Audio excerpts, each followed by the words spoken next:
I don't know about you, but I'm selfish. Okay, I do know about you. We're all selfish. Selfishness is so much a part of the normal human condition that God even gives us specific techniques to address our selfishness. And that's called generosity.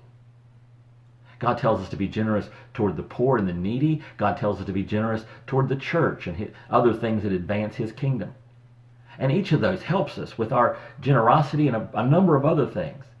Because when we give to the needy, we're building our compassion and we're challenging our selfishness. When we give to God's work through the church, we're building our commitment to God's work on earth, because where our treasure is, that's where our heart is. And we're also undermining the roots and the foundation of our selfishness. That's why there's a time when a bunch of people are giving and Jesus' people are standing around watching people give to the temple, and all these people throwing in lots of money, and this widow shows up and gives hardly anything. And Jesus says about her, "Truly I tell you, this poor widow's put more into the treasury than all the others."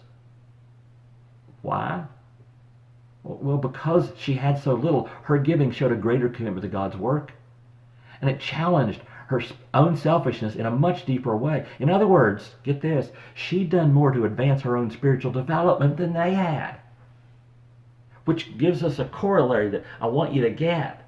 Because giving is part of your spiritual development. Generosity is part of your spiritual development. And if you're not giving generously to God's work, it's negatively impacting your spiritual development. If you're not giving generously to help the needs of the poor, it's negatively impacting your spiritual development. So give because it's part of God's plan for you to become the person He's designed you to be. That may not be something you like to hear, but it's the truth, and it's today's Jumpstart.